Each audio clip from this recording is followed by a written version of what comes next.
You're listening to the Business and Life Conversations podcast with Angela Henderson, episode 136. Hey there, you're listening to the Business and Life Conversations podcast. My name is Angela Henderson, and on this show, we talk about improving your business, life, or both by having amazing and rich conversations with brilliant guests who will inspire you and who will give you tips and tricks to help you grow both in life and in business. Well, hey there, amazing human, and welcome back to another awesome episode of the Business and Life Conversations podcast. I'm your host, Angela Henderson, where I'm an international award-winning business consultant coach who has helped thousands of amazing women business owners to get all the pieces in place to have consistent 5-figure months and on to 6- and 7-figure years without burning out in the process. Selling. If you don't sell, you don't make sales. And ultimately, you don't have a business. So I'd like you to ask yourself, are you selling every day to your audience? If not, why? What's holding you back? What do you need to change? Because let me repeat, if you don't sell, you simply will end up not having that business that you so graciously want. And if you aren't selling, or even if you are, but aren't making sales, then you probably are going to want to stick around and listen to today's amazing episode. Why? Because I'm bringing on Allison all the way from the USA to chat about her 5-part framework for selling every day. If you don't have a funnel or understand what a tripwire does and aren't selling everything every day, you're going to want to listen to this amazing episode because it might just help you to skyrocket your business for 2021. But before we hop straight into this amazing episode, I'd like to remind you that this episode is sponsored by my mastermind, the Action Takers Mastermind for Women in Business. Applications are now open for 20 amazing women in business to join me for my 12-month online and in-person experience designed to get your business to the next level. The Action Takers Mastermind helps business owners like you to get clarity on where to put your focus, genuine information on what's possible, what works, and what's a waste of time, helpful feedback on your ideas, perspective on your skill sets, introduction to new clients, access to amazing community, and so much more. During the 12 months, you'll get strategy sessions with me, emergency calls for when you need help ASAP, hot seat calls every month to make sure we go through and have breakthroughs for your business. We've got implementation sessions each month, monthly mindset coaching every month, goal setting every month, 12-month access to the amazing VIP group, access to other business expert mentors, and a 2-day live event. Sound like my 12-month Action Takers Mastermind might be what you need to get your business to the next level for 2021? And make sure to head to angelahenderson.com.au and simply click on Mastermind to apply. Spots are now getting limited as we reach the final opening on February 1st. So make sure to apply ASAP. Now let's get into this amazing episode. Welcome to the show, Allison. Hello. Thank you so much for having me. Super excited to have you here. I mean, we only just met over the last year. Kind of, again, you gotta love Instagram. One person comments or shares something, you go and stalk someone else. And then I ended up finding you, which is fantastic. And I was like, oh, this lady has some pretty amazing energy. Her level of enthusiasm is next level awesome. And so I was like, I reached out to you. We started to get to know each other. You came on the summit, which was awesome. And now I'm here to have you today because, like I said, there's something about selling that I think is really powerful and super important. And sometimes us women struggle with selling or we overcomplicate things. So today I'm really excited to have you on here talking about how people can sell every day with your framework. So super excited to have you here. Oh my gosh, me too. I could talk about selling every day, every single day for all hours of the day. So I'm excited to dive in. So yes, but now before we get started into talking about how you sell your sell everyday framework, I always like to ask a fun question to my guests so that people get a chance to know you for a little bit about who you are. So my fun question for you is I know that you love the outdoors. Well, at least that's what it appears on your Instagram feed, right? Is you are out, you're walking in nature, you're going for bike rides. I see that you go canoeing with the kids. So I'd love to know, what is your all-time favorite outdoor activity? Oh my gosh. I love being outside. Is by far my most favorite thing in the whole world. I would say actually the last thing you mentioned was canoeing with the kids. So my kids are 2 and 7. And this summer we went to like this little lake house cottage down in Southern Virginia, and they had canoes. And I was like, oh my gosh, they're going to hate it. Like, it's not going to work. The 2-year-old, at least, like, she's going to lose her crap in the middle of the lake. Like, it's not going to go over well. It's going to be terrible. But my husband was like, oh, let's just try it. Let's just see what happens. He's like an Enneagram 4. So he's like idealist, loves being outside, loves being out with the water. Give him a beer. He's really happy. So he's like, let's go. Let's bring the kids out and let's try it. So I, of course, got the 2-year-old. He got the 7-year-old. 7-year-old was thrilled, happy with life. And Nora, the 2-year-old, I was behind her. So I was like in the canoe behind her. She was in front. And we're going along. And I'm like, oh my gosh, she's not screaming. She's not losing her mind. And she all of a sudden turns around and looks at me and gives me like a thumbs up and goes, Mommy, This is really cool. And I was like, oh, there's hope. There's hope that this is like, we're getting to the next stage of mom life where like we can do these things. And it was just one of those moments that like, I took a photo of it. And I remember being like, this is the beginning of something different for us. And it was just such a fun moment. So I would say currently right now, canoeing. Cool. So fun. And I know one of the things that I also remember, you do a really great job of reframing, right? And what I mean by that is that you always try and look at something positive from what I found. Like, again, I don't know you, but I do follow your stuff on Instagram. And one of the things I think I saw you mention, obviously, at time of recording, you guys are in lockdown or about to be in a more strict lockdown over in your part of the United States. And you had talked about, we all do it at some stage, witching hour, I think it was. And you had talked about like trying to reframe it as to like trying to make that hour positive versus it having like a kind of derogatory connotation attached to it. I mean, I might not be saying it exactly the way you did, but I like that because, again, it's kind of what we make of that, right? Where we're just kind of like, oh, this is going to suck. This is going to be bad. This is going to be bad. But if we kind of go into a little bit of hope, do you know what I mean? Things can kind of maybe work out better. And I was like, oh, I really like to reframe that. Again, it's an hour. And let's be honest, everyone's ready to lose their shit at that stage. But if we go in it differently, and even like that, like you said, is like they're changing. Let's be honest, 2-year-olds can be hard, right? But the reality of it is that when we enter into the other stages, it's just like there's like this breath of fresh air, right? That you're just like, right, we're going to the next level. It's going to become a little bit easier. Yeah. And that whole crazy witching hour between the hours of 4 and 5 every day. It was such a bad time. It was so bad. And I would find myself, like I usually end my work day at like 3 and I go work out. And then 4 o'clock to 5 o'clock is when I'm like making dinner, hanging out with the kids, trying to wrangle everybody. And one day I was like, this sucks. Like, I hate this hour. So like, what can we do to make it better? Like, let's try a couple different things and let's see what works for our family and see what makes everybody happier. And I found getting outside, doing something creative and having a snack, of course, because everybody is happier when their bellies are full. Like it just made things better and it made us experience our lives better and our family better. And I didn't hate the hour anymore. So always look for an opportunity to change things. You can always change anything. 100%. The choice is always ours, right? Every day we have choice. Now, listen, share with us. Now, my audience is predominantly here in Australia. I do have other international listeners, but I'd love for you to share a little bit about where you started in business and where you're at today, just so that people know that not only, are you Allison from the US who loves outdoors, but tell us a little bit about your business journey. Yeah. So I started my business when I got laid off at 6 months pregnant with my first, who's now 7. Mm-hmm. And in that moment, it was the worst thing that had ever happened to me. I had the dream job. I was teaching, this is going to sound crazy. I was teaching college level art. I had a tenure track position and I was 28 years old and I had made it. And I was like, this is what I'm going to do for the rest of my life. I have the job, I have the office. And then it all came crashing down around me when I no longer had any of that.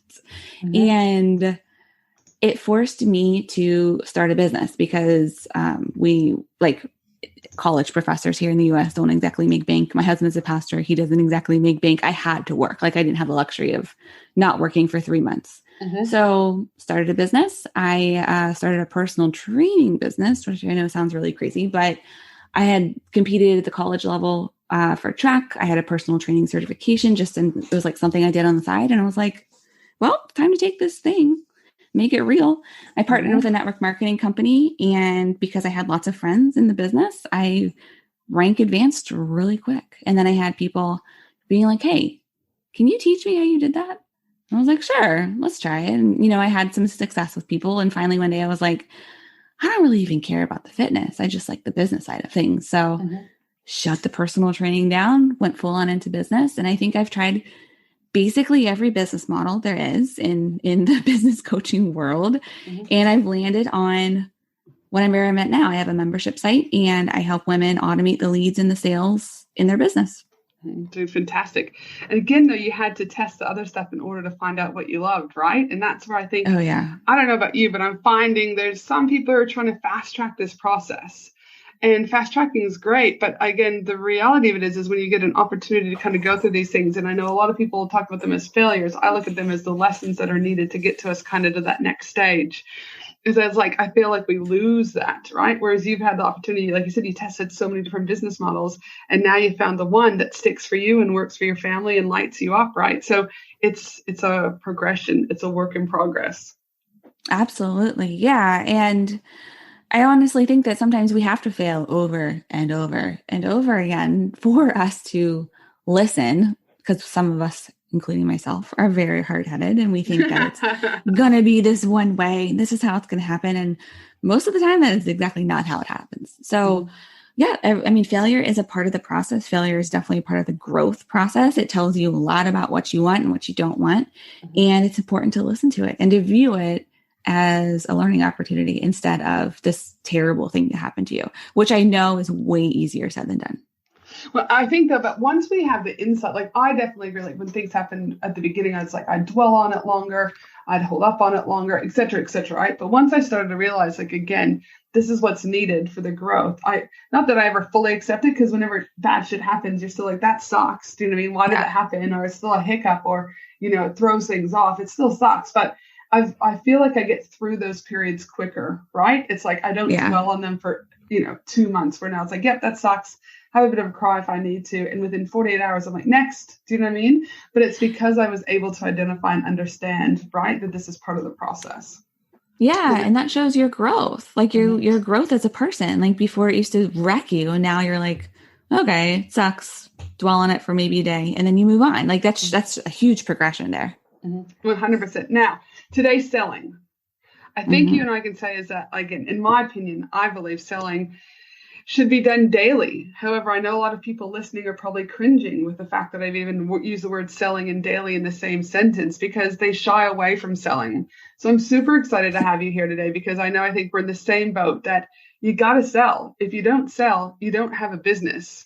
But for the purposes of this particular podcast, like, again, the way I might sell every day can be different to how you're selling every day. So what we're going to talk about today is your selling framework.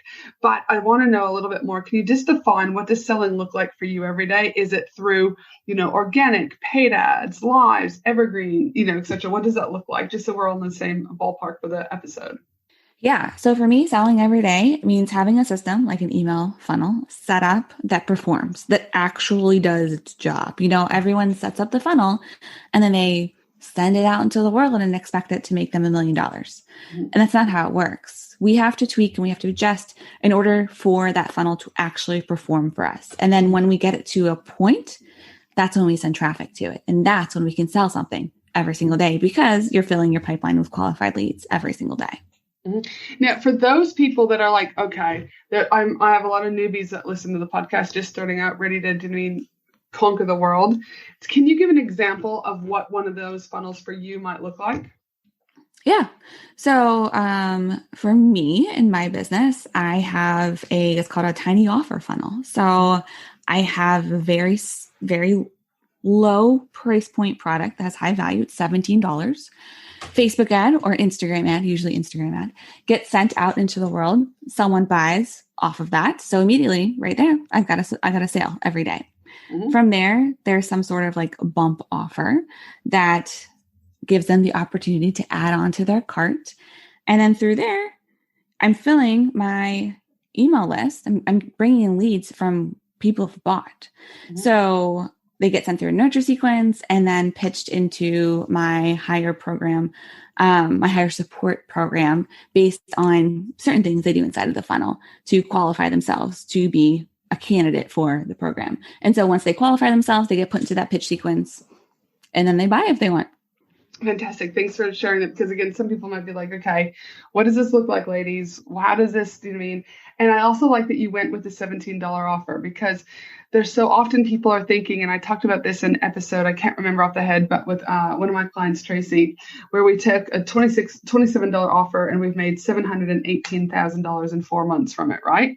Is that it doesn't so have good to be this doing $1,000, $2,000, $3,000 offer, even $400, $500 offer, you can still add value and transform people through tinier offers and letting them have a nibble, do you know what I mean, bite-sized chunk of what you're doing in order for them to test drive you and see like, hey, actually, yes, they're legit and this has helped me. And if they can help me with $17, what would it be like when I join the program or whatever? So thank you for utilizing that example, because I think it's important that it doesn't always have to be, do you know what I mean, a higher end product. No. And like, it doesn't have, that's just an example of a funnel, right? There's so many different kinds of funnels that we can implement. It can start with a freebie, it can start with a masterclass, like whatever it is. I just believe I feel strongly about this, that there should be something early on inside of that funnel that people can buy that serves them really, really well at a very low price point. So $7, $17, $27, something that really serves them and makes them be like, oh, sweet. That was awesome. I need more from her. And you use a very key word there that I talk about regularly is serve. So often people are like, I can't sell. And I'm like, well, actually you can, or else you're not going to have a business. But more importantly is I just reframe that selling is serving. Every day you are serving something to your audience that is going to make their lives better. And without you making their lives better, do you know what I mean? They're going to potentially be in a rut, or they're going to get stuck, or whatever that looks like.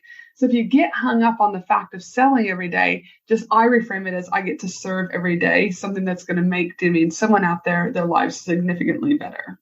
Yeah. I mean, think about it when you go to so two things. Number one, like you got to get over that I can't sell thing. Like you're here to sell things to people. Like that's why you have a business. You're here to help people. And the best way you can help people is by them buying something from you. Right. Mm-hmm. And then the other side of it is like, think about when you go to the store, like when you go to Target, you walk down the aisle and see the sweater and you're like, oh, sweet. I love that sweater. I'm going to buy it.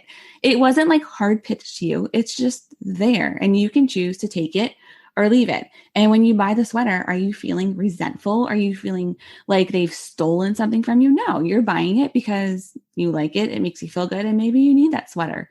Mm-hmm. And that's good. It solves the pain point for you. So the same thing for our businesses. It's our job to put something forward every single day. Mm-hmm. And if people want to buy it, cool. If they don't, that's cool too. It doesn't like it's neutral, right? It's a neutral. It doesn't yes, it matters if they buy, but like, there's no negativity around it. It's just an exchange of mm-hmm. energy and knowledge and money.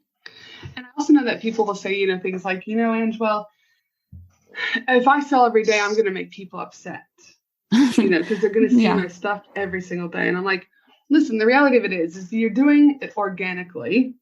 The reality of it is Facebook, Instagram, whatever, is only going to put 5% of whatever you do in front of people anyways. And that's if they're even scrolling and paying attention or whatever you just put in front of them. If you do ads, that's cool. But there's things that you can look at with ads called your frequency to see how frequent your ad's going to be put in front of someone. If that frequency level is high, then you probably want to change your ad copy or your graphics to make sure that, again, you aren't ticking people off. But I've been in business for over a decade now. I've never received an email from someone saying you've sold too much. Ever. Yeah. Yeah. I don't know if it's happened to you, but it hasn't happened to me. No, never. And that's also a very you-centered thing to say, not like you, but like if you're concerned, if our listeners are concerned that someone's going to be angry by them selling, honestly, they're not paying attention to you that much. Like it's not like one person is consuming every single thing you're ever going to make. And then they're going to get pissed off about the things that you're selling. That's not how it goes. No. If people aren't interested in what you're selling, they're going to unfollow you or they're going to unsubscribe. And that's okay. That's you weeding out the people who aren't your people. And that you're not wasting time and energy and money on it. So, all right. So selling, I think you and I are both very much on the same page. We are here to sell. But also my bigger mission, is when you get wealth into the hands of women, we change the world collectively, right? Is that we make knock-on effects. So ladies, if you're listening out there, you need to be selling. Now, for you, though, is I know you have tested and trialed over your years of being in business. And you've come up with this really great 5-part framework for selling every day. And I know it works a treat because, again, like you said, you've tweaked it, you've tested it, you've watched it. So can you share with us what this 5-part framework for selling every day looks like? Oh, yeah, of course. So what it is, it's just 5 parts of a very simple, highly effective funnel. Mm-hmm. And so it starts with a lead magnet, that free thing that you can entice people with. You exchange the lead magnet, the free item, for their email address. So that's the first part, the lead magnet. Second part is the tripwire. So this is a really low cost, high value product that comes along and complements the lead magnet. So maybe your lead magnet is a free masterclass. Your tripwire could be a workbook that goes along with the masterclass that helps them to hash out their ideas more clearly, or you pull out the major points of the masterclass and like encourage them to elaborate on it in the workbook, right? There's like some sort of added benefit, and then it helps to enhance their experience with that masterclass. So that's the second part, highly converting tripwire. The third part is a nurture sequence. So who are you? What do you do? Why do you do these things? Here's some free content. Here's a piece of core content I created this week. Here's my ideas behind this. Here's how I think about this. This is what makes me different from the industry. This is what you can expect from me, right? It's a simple 3 to 5 to 8 email sequence that helps the new email subscriber learn more about you and how you serve and how you help. And then from there, you put them into a habit-based portion. So this is the kind of like the differentiating factor here that you get from, or that you don't get from like other funnel examples.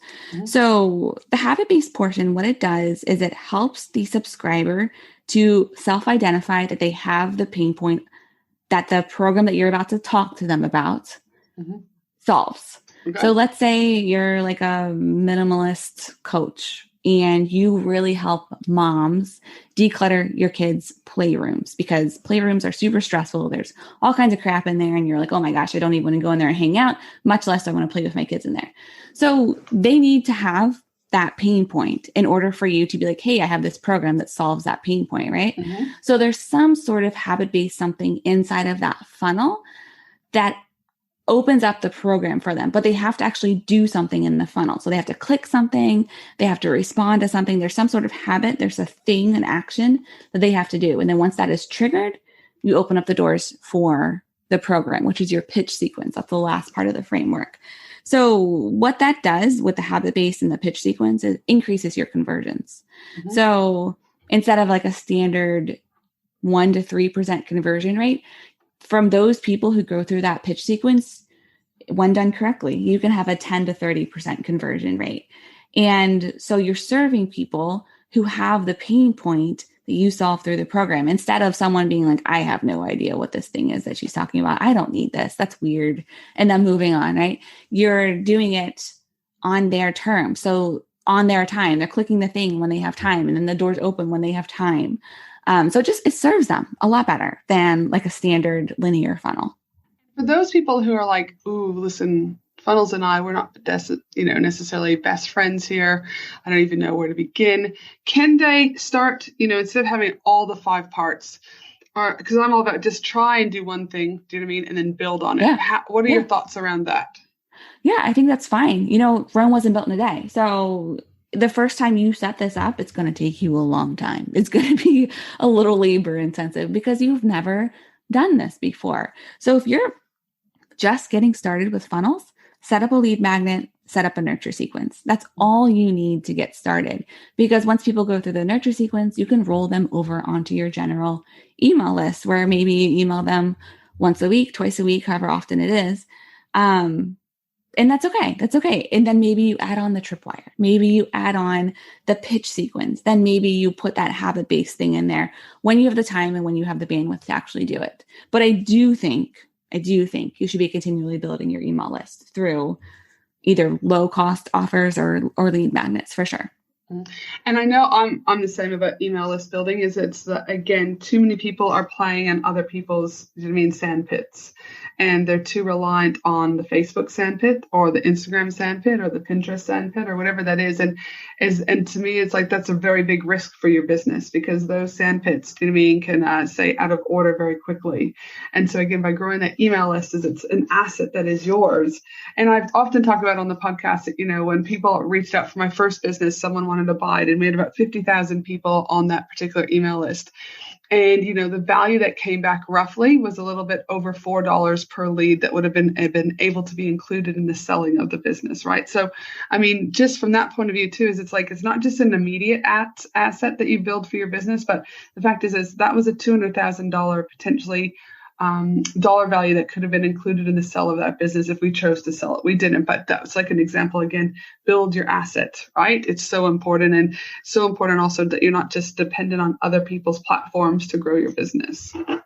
Right. Like here in the US, right before the election, they stopped, like the effectiveness of hashtags stopped because of just a bunch of crazy stuff that was going on. So like everybody who's built Instagram off of hashtags, like it wasn't working for them. So like, do you want to be at the mercy of someone else's platform? No, you don't. You're building a business. You're not like hoping and wishing and hoping that something works. You're building a business. So build it in a smart way. And that's through your email list, which you own and is yours. You don't own your followers. You don't own your Facebook group. And so like, yeah, those things are great and they're great for developing the know, like, and trust factor. But the way you actually grow a business is through email marketing. Amen, sister. I love it. Now, for those that are starting off and they're like, okay, lead magnets, very top of the funnel of this 5-part framework. Can you give some examples of what great lead magnets you have seen over the years that work well? Yeah. So, so it depends on your ideal client. So for me in my business, my ideal client is a really busy mom entrepreneur. So asking her to sit down and watch an hour-long masterclass, probably not a great idea. What does work for my audience is a checklist or a swipe file or something that makes their life easier, not more complicated by asking them to sit down and watch something that's really long. So when you're considering your lead magnet, your ideal client, like that's who you listen to. So ask your ideal clients, like how do you consume content? Do you find checklists valuable? Do you find swipe files valuable? Would you want to sit down for an hour-long master class at a certain day or a certain time? Would that work for you? And they'll tell you. They'll be very clear and they'll tell you. So I always say, ask your audience. Ask the audience. And the tripwires, again, for those people who haven't been used to the tripwire, like you said, it's something that should complement whatever the lead magnet is. So if you're going to be doing something, I don't know, like you talked about the minimalist business, for example, is you're not going to then go be like, hey, the tripwire is not necessarily going to be like, here's $10 to get off at, do you mean your latest whatever store? Because that would be like the opposite. It'd be like, it's like, you want me to declutter, but you're giving me $10 to go and buy more stuff. Like it needs to, again, complement it, your lead magnet with that tripwire. So that, again, it's like they're speaking to each other, correct? Yeah. So like maybe your lead magnet is a content calendar, 30-day content calendar. Your tripwire could be a quick video of you explaining how to implement that, right? That's super simple. It goes along with it, helps the user to get better results with the lead magnet. So think about like when it comes to the tripwire, how can you either enhance their experience with the lead magnet, or what's like the pre-work that they need to have in order to execute the lead magnet successfully, or what's next after they do the lead magnet, whatever the lead magnet is. So think about like the user experience and how you can really enhance it and how you can do that in an effective and quick way. Yeah. And for those businesses that are out there like, oh, I wonder if this will work for me, or I wonder if this will work for whatever. Are there any particular businesses in particular that you see setting up the 5-part framework that do it better or easier than others? Or is it kind of like anyone could do this as long as they've got a good quality product that people need? Yeah, I think anyone can do it as long as they have a good quality product. It's just a matter of taking the framework and being willing to try it, being willing to dig into the numbers. Okay, this email's open rates are terrible. What do we need to do in order to increase that? The habit-based portion isn't working. Why aren't people clicking? How can we entice them to click more? So it's like a matter of like digging deep into the numbers and I think like most of entrepreneurship is being too stubborn to give up. So saying like, this is how I'm going to do this. This is what I want to do in my business. So seeing it through, and when it gets hard and maybe it's not working exactly how you think it should work, adjusting it and tweaking it and trying some new things. It's a continual process. So I think it can work for any industry as long as you're willing to put in the work. And I know you mentioned numbers there, which is also another thing. I talked about this in my own 12-month accelerator program and in my own mastermind in regards to that, like data doesn't lie. And so again, in order to make really good informed decisions for your business is by looking at your numbers and the data. That's going to help guide you. But I can't tell you how many times when I start working with clients and I'm like, okay, what are your Google Analytics report? I'm like, what are Google Analytics? Yeah. I'm like, okay. And so again, I know, and for those listeners out there, don't beat yourself up if you don't have it. But I mean, Google Analytics should be installed on your computer so that, again, you can start looking at that data or wherever your sales page or your lead magnets are sitting, whatever that looks like. Because again, how many people hit that particular lead magnet page? How many people then signed up? It's like, again, I know we're not talking about numbers today, but numbers are so equally important in order to make you have better informed decisions. Absolutely. And they're emotionless. They have no emotions. You only assign the emotions to them. So it's always a continual, can I just beat myself? Like this thing has a 1% conversion rate. Can I get it up to 1.5%? What needs to happen in order for that to happen? It's like a continual tweaking and adjusting and being willing to do the work. And for those that are out there that are like, great, I can get a lead magnet, I can get the tripwire, we can do the nurture sequence, we can do the habit-based portion of it, and we can do the pitch sequence. How successful is it to do it organically versus paid ads? I'm always going to say spend money on ads. I think that it's the quickest way to grow your business. And I wish that's one of my biggest regrets. I wish I would have leaned into paid advertising earlier on because I think I would be farther along, quite honestly. So I think that paid is always great. You're going to exchange time or money. So like, what is your resource that you're willing to exchange? For most people, they don't have the luxury of working more, but they maybe can spend $5 a day on Facebook ads. So I'm always going to say do paid advertising. Yeah. Again, I think in a world we're at and where it's so noisy, right?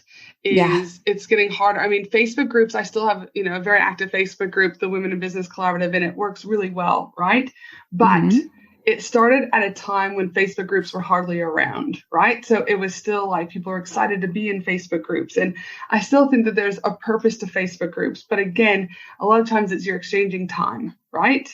To go and do this. And again, you're feeding with fighting with the algorithm on whether or not your stuff's either going to get promoted or seen or whatever.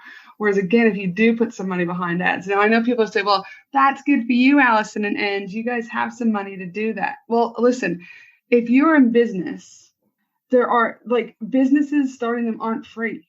So my thing there is like at the end of the day is you are going to have to put some level of money into a business.